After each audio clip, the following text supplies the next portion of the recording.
जरा सोचिए, आपके पैसे आपके बैंक में सुरक्षित हैं, लेकिन अचानक आपको पता लगता है वही पैसा किसी की लग्जरी लाइफ में उड़ाया जा रहा है। जी हाँ, प्राइवेट जेट्स, 5 स्टार पार्टीज और अरबों का कर्जा।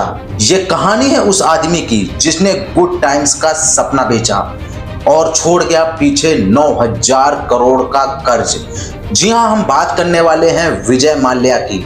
नमस्कार दोस्तों, मैं आरजे शर्मा। आज की डॉक्यूमेंट्री में हम आपको बताने वाले हैं एक ऐसे व्यक्ति के बारे में जिसने देश से गमन किया और भाग गया देश छोड़कर। जी हाँ, विजय माल्या के बारे में। जी हाँ, 18 दिसंबर 1955 को इनका जन्म एक अमीर बिजनेस परिवार में हुआ।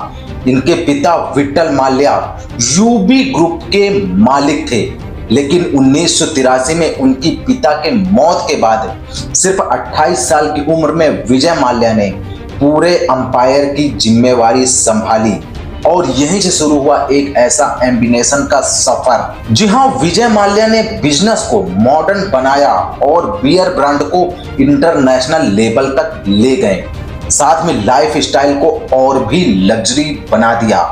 फिर आया एक बड़ा सपना। जी हाँ, किंगफिशर एयरलाइंस, इंडिया की सबसे luxury airlines. Air hostess, glamorous flights में प्रीमियम सर्विस और एक्सपेंसिव 5 स्टार होटल और इन्हीं के ही साथ। जी हाँ, विजय माल्या बन गए किंग ऑफ गुड टाइम और साथ में इन्होंने खरीद ली आईपीएल की टीम।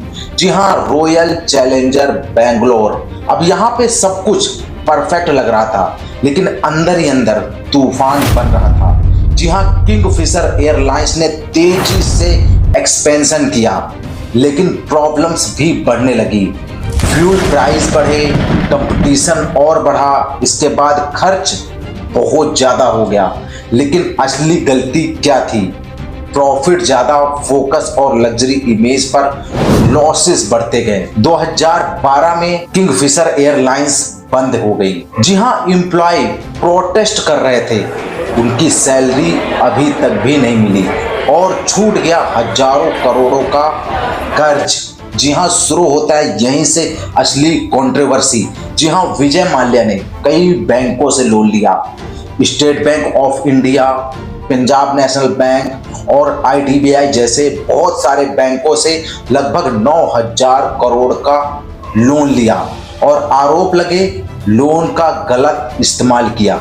जी हाँ, पैसा एयरलाइंस रिवाइव के लिए लिया गया था, लेकिन आरोप है फंड दूसरी कंपनीज में डाइवर्ट कर दिए गए थे। लेकिन यहाँ कहानी पूरी नहीं होती है। पर्सनल लग्जरी खर्च उनके और भी बढ़ते गए और लग्जरी लाइफ स्टाइल जारी रहा। पार्टीज जारी रही, फॉरेन में प्रॉपर्टीज ली, एक्सपेंशन लाइफ स्टाइल बहुत ज्यादा हो गया।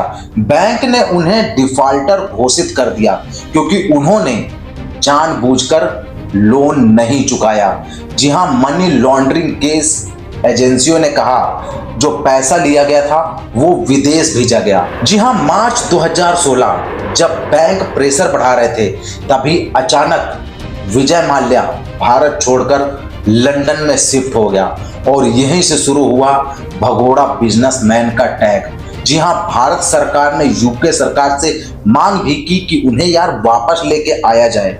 यूके सरकार ने केस भी चलाया, कोर्ट ने एक्सटेंशन अप्रूव भी कर दिया, लेकिन आज तक वो भारत वापस नहीं आया। जी हाँ, लीगल प्रोसेस भी ऑनगोइंग है और आज भी विजय माल्या लंदन में रहता है। वो कहते हैं कि मैंने फ्रॉड नहीं किया, लेकिन भारत में उनके नाम से फाइनेंशियल स्कैंडल के रूप में लिया जाता है। जी हाँ, एक आदमी जिसने आसमान छुआ, लेकिन अपने ही फैसलों की वजह से सब कुछ खो दिया।